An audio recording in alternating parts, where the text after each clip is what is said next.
Assalamualaikum warahmatullahi wabarakatuh. Selamat datang di channel YouTube Belajar Project. Kali ini kita akan bahas kimia tentang konsep mol. Dimana sebelum kita bahas konsep mol, kita perlu mengingat perbedaan antara atom dengan molekul. Kamu ingat aja kalau atom ini yang sendirian biasanya. Contohnya apa? Hidrogen, oksigen, nitrogen, berilium, seng, belerang, dan lain-lain. Maka disebut sebagai atom. Sedangkan molekul ini adalah kumpulan beberapa atom. Boleh 2 atom, 3 atom, 4 atom, dan seterusnya. Contohnya apa? CH4, O2, H2O, dan lain-lain. Lalu apa kaitannya dengan konsep mol? Di dalam konsep mol nanti kita akan menemukan yang namanya massa atom relatif atau biasa disingkat dengan AR. Sedangkan massa molekul relatif disingkat dengan MR. Apa perbedaannya? Kita simak contoh berikut. Diketahui AR dari hidrogen selalu 1. Oksigen selalu 16, belerang selalu 32, sedangkan karbon selalu 12, nitrogen 14. Yang ditanyakan berapa massa molekul relatif dari H2SO4 dan massa molekul relatif dari CONH2. Bagaimana cara mengerjakannya? Kita hitung satu-satu. Rumusnya yaitu banyak atom dikali massa atom relatif. Nanti kalau ada 3 berarti nanti total semua akan dijumlahkan. Oke, kita hitung yang pertama ini. Oke, kita jawab ya. Yang pertama, massa molekul relatif. Hidrogen, ada berapa di sini hidrogen? Hidrogen di sini ada 2, maka kita tulis 2. Dikali AR hidrogen berapa? 1, maka dikalinya 1. 2 dikali 1, 2. Lalu di sini ada berapa? S, belerang ada berapa? Ada 1. Dikali AR belerang berapa? 32. Maka di sini 32. 1 dikali 32, 32. Yang selanjutnya ada oksigen. Oksigen ada berapa? Ada 4. 4 dikali berapa? 4 dikali, kita lihat di sini 16. Maka 4 dikali 16 hasilnya 64. Sudah dihitung satu-satu. Ini kan ada 3 atom, dihitung satu-satu. Maka total dari 2 ditambah 32 ditambah 64 adalah 98. Maka jawaban dari massa molekul relatif dari H2SO4 adalah 98. Oke? Paham? Insya Allah paham ya. Dilanjutkan lagi dengan yang berikutnya, yaitu soal kedua. Sama caranya, kita hitung C-nya ada berapa? C-nya ada 1. Maka 1 dikali berapa? Dikali, mana C-nya? 12. Oke, silakan dihitung. Terus O-nya ada berapa? O ada 1 juga. Dikali berapa? Dikali 16. Itu. Nah, N-nya ada berapa? Terlihat ada 1, tapi jangan langsung dijadikan 1. 1 dikali 2, berarti N-nya ada 2. Di sini total N 14. Silakan dihitung. Lalu H hidrogen ada berapa? Bukan ada 2 ya. Ini kan ada 2 kali, berarti 2 kali 2 ada 4. Dikali hidrogen berapa? 1. Oke, itu dijumlahkan. Oke, nanti kalian jumlahkan itu hasil dari massa molekul relatif dari soal yang nomor 2. Oke, kita lanjutkan lagi contoh yang kedua. Nah, sekarang kita lihat Bila massa molekul relatif L OH3 sama dengan 78. Diketahui massa atom relatif H itu adalah 1 selalu ya. Oksigen 16. Tentukan massa atom relatif dari si L. Nah, kalau ini belum diketahui AR-nya, tapi sudah diketahui MR-nya. Bagaimana cara mengerjakannya? Sama. Kita hitung. L di sini ada berapa? Ada 1. Berarti 1 dikali berapa? Lihat ARL ada nggak? Nggak ada kan? Tulis aja ARL. Kan nggak tahu nih, titik-titik. Terus oh di sini ada berapa? Bukan ada 1, ingat, dikali 3. Berarti oh ada 3. 3 dikali berapa? Dikali 16. Berarti berapa? 48. Yang berikutnya apa? Hidrogen. Hidrogen ada berapa? Ada 3. 3 dikali 1. Berapa hasilnya? 3. Sama, tinggal dijumlah. Berarti titik-titik atau ARL ditambah 51 harus 78. Harus 78. Maka titik-titik ini isinya berapa? Tinggal kalian hitung. 78 dikurang 51. Hasilnya adalah 27. Maka AR dari L ini jawabannya adalah 27. Jadi itu perbedaan antara AR dengan MR. AR ini biasa di soal sudah diketahui, sedangkan MR ini harus dicari biasanya. Oke, kita lanjutkan ke pembahasan berikutnya tentang konsep mol. Nah, untuk konsep mol sendiri ada beberapa rumus yang harus kita pahami saat konsep mol. Nah, untuk memahaminya, Budi buat segitiga, di mana segitiga ini ada yang di atas, ada yang di kanan dan di kiri. Untuk mencari yang diletakkan di atas, ini kan tinggal misalkan yang atas itu A, yang bawahnya B dan C. Berarti untuk mencari nilai A, ini adalah B dikali C. Sedangkan untuk mencari B, B-nya kita tutup, berarti di sini A dibagi C. Untuk mencari nilai C, maka A dibagi B. Itu konsep dari menghafal rumus menggunakan segitiga. Terus bagaimana rumus mol dalam penerapan metode segitiga ini? Nah, ada beberapa rumus mol. Yang pertama, ketika ada volume, mol, dan ada STP atau ketetapan standar, maka gunakan rumus segitiga yang ini. Misalkan, mencari mol, berarti gimana? Volume dibagi 22,4 liter. Mencari volume bagaimana? Berarti mol dikali 22,4. Kalau diketahuinya ada volume, ada mol, ada STP atau 22,4. Terus kalau diketahuinya mol, molaritas dan volume, bagaimana cara mencarinya? Ini molaritas, berarti cara mencarinya mol dibagi volume. Mencari mol berarti molaritas dikali volume. Mencari volume berarti mol dibagi molaritas. Seperti itu. Terus yang berikutnya, misalkan ada mol, ada massa, ada AR atau ada MR. Mencari molnya bagaimana? Massa dibagi AR atau MR. Mencari massanya gimana? Mol dikali AR atau MR. Seperti itu.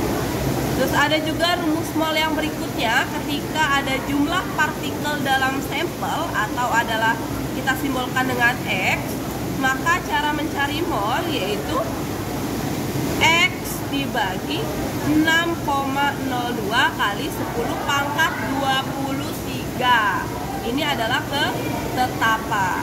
Jadi rumus mol itu banyak. Kapan kita gunakan? Kita gunakan sesuai dengan apa yang diketahui di soal. Ada lagi apa? Kita lihat ya. Oke, yang berikutnya, kalau mol dalam suatu suhu tertentu. Bagaimana rumusnya? Biasanya rumusnya misalkan mencari volume itu adalah nRT dibagi P. P ini adalah tekanan. Sedangkan mencari tekanan, nRT dibagi volume. N itu apa? N yang sudah dibahas di sebelumnya. N itu adalah mol. R ini adalah nilai ketetapan gas. Nilainya selalu 0,082. T ini adalah suhu. Nah, suhu ini disesuaikan dengan soal. Kalau suhu kamar, soalnya suhu kamar, biasanya suhu kamar itu adalah 25 derajat Celcius. Tapi dalam menghitung harus diubah ke Kelvin. Bagaimana cara mengubah ke Kelvinnya? Tinggal 25 derajat Celcius ditambah 273 derajat. Maka hasilnya adalah 298. Jadi selalu ditambah 273 ketika mau mengubah ke Kelvin. Kalau diketahuinya suhu kamar. Kalau diketahuinya suhu tertentu, misalkan 30 derajat, 32 derajat, maka di sini tinggal kalian tambah dengan 273 derajat. Kenapa ditambah 273? Agar suhu berubah menjadi Kelvin. Nanti soal-soal terkait dengan mol bisa kita lihat lagi di buku kimia halaman 220, 222, 223, ada juga di 226. Oke, nanti kita bahas lagi lebih lanjut tentang soal-soal yang mol. Sekarang kita lanjutkan dulu ke pembahasan selanjutnya, yaitu menentukan rumus kimia dan senyawa. Sama seperti kita mau membahas mol, kita harus tahu dulu perbedaan atom dan molekul. Untuk pembahasan penentuan rumus kimia senyawa, kita harus tahu dulu perbedaan molekul dan empiris. Apa perbedaan rumus molekul? Apa perbedaan rumus empiris? Kalau rumus molekul ini adalah rumus sebenarnya. Sebenarnya apa? Misalkan di soal adalah C2H4. Ini udah sebenarnya dia, rumusnya dia. Sedangkan rumus empiris ini adalah dari rumus molekul disederhanakan. Semisal di soal rumus molekulnya adalah C2H4. Bagaimana dengan rumus empirisnya? Berarti tinggal disederhanakan. C-nya ada 2, H-nya ada 4. Berarti sama-sama dibagi berapa? Sama-sama bisa dibagi 2. Maka 2 dibagi 2, 1. Maka C-nya 1. 4 dibagi 2, 2. Maka H2. Jadi rumus molekulnya C2H4, rumus empirisnya CH2. Seperti itu. Terus gimana hubungan antara rumus molekul, rumus empiris, dan rumus dan massa atom hidrogen, massa atom belerang, dan lain-lain? Bagaimana hubungannya? Kita bahas di soalnya. Tentukan rumus empiris dari senyawa yang mengandung 59% natrium dan 41% belerang. Kalau kamu jumlahkan persentasenya antara natrium dan belerang, ini jumlahnya adalah 100%. Terus diketahui juga AR atau massa atom relatifnya dari Na itu selalu 23, S ini 32. Bagaimana cara menghitungnya? Oke, kita jawab. Tadi ada unsur apa? Natrium dan belerang. Maka di sini kita tulis Na. Terus di sini belerang itu simbolnya S ya. Berarti ini natrium, ini belerang. Natrium diketahui berapa? 59%. Belerang berapa? 41%. Nah, persentasinya kan kalau dibagi berarti sudah habis atau sudah selesai. Terus langkah selanjutnya setelah nulis persentasi ini dibagi dengan AR dari setiap unsur.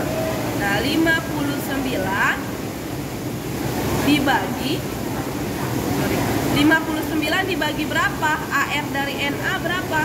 23. Berarti 59 dibagi 23. Ini ya 23 dari sini. Berikutnya 41 dibagi AR dari belerang. Oh sorry ya, diulangin. Tadi kita mau mencari nilai natrium.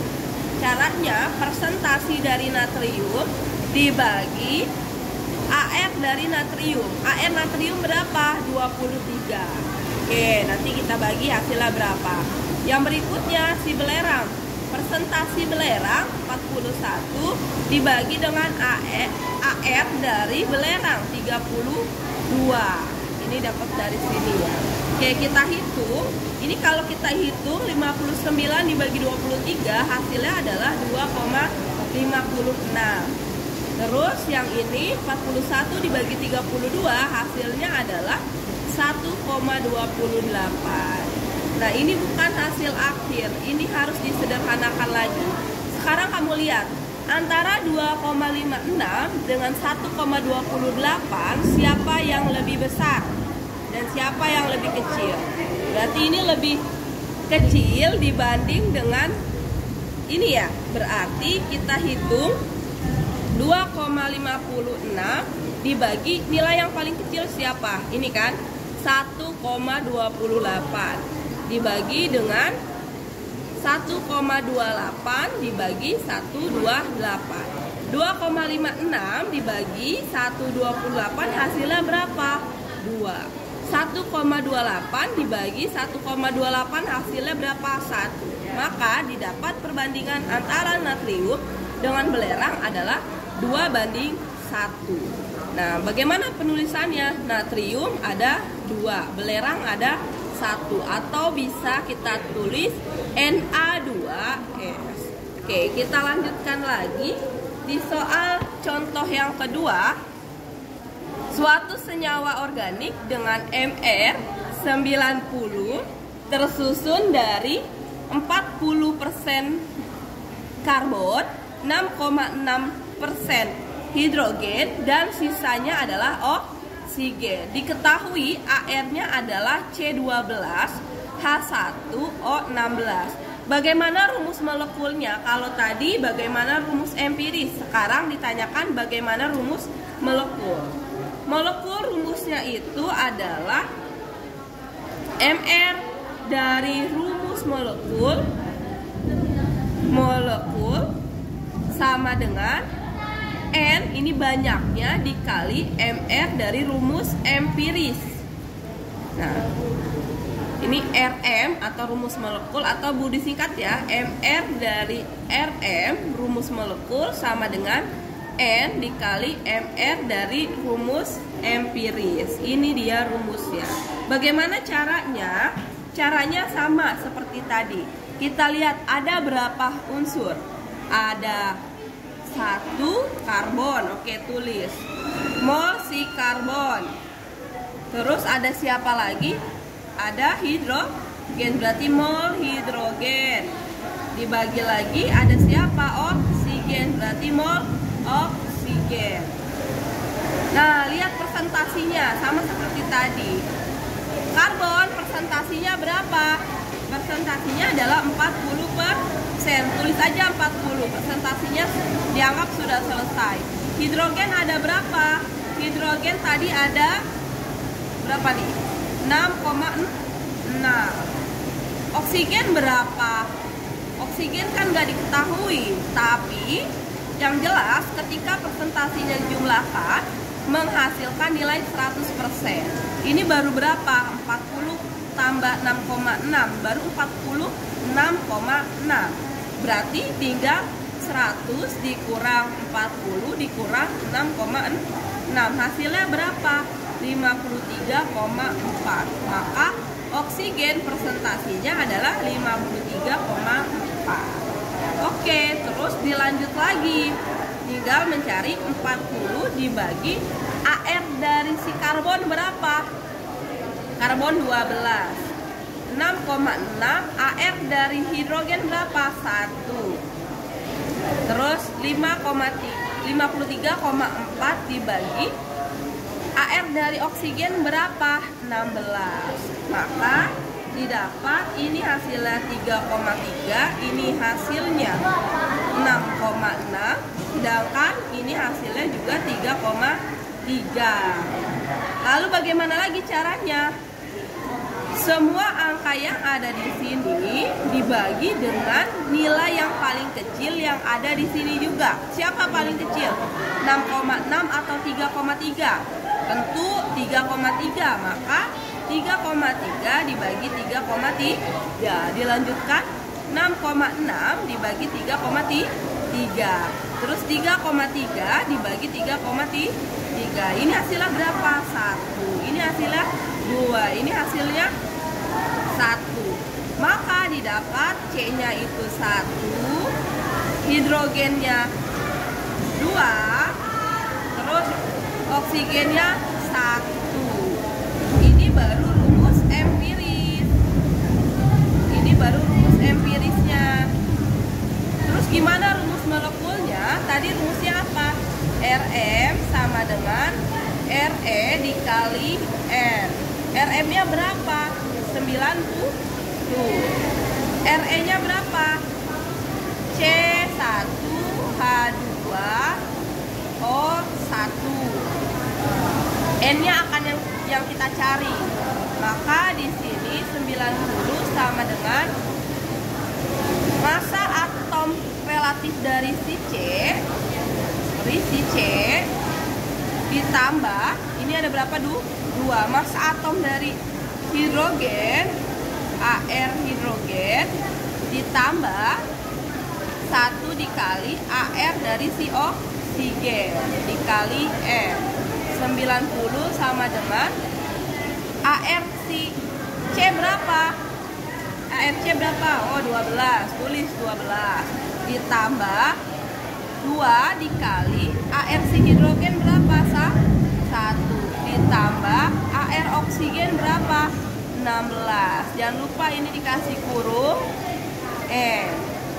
Oke, 90 2 kali 1, 2. Maka 12 ditambah 2 ditambah 16. Hasilnya adalah 30. 30 berapa? 30 N. Maka nilai N-nya adalah 90 dibagi 30. Hasilnya adalah 3. Apa ini jawabannya? Bukan. Yang ditanya apa? Rumus molekul. Berarti kalau rumus empirisnya C1H2O1, maka rumus molekulnya tinggal dikalikan 3. C1 kali 3 berarti C3. H2 kali 3 berarti H6. O1 kali 3 berarti O3. Jadi ini adalah rumus molekul yang ditanyakan. Oke, kali ini cukup sampai di situ aja. Nanti akan kita bahas lebih lanjut saat di kelas. Terima kasih. Wassalamualaikum warahmatullahi wabarakatuh.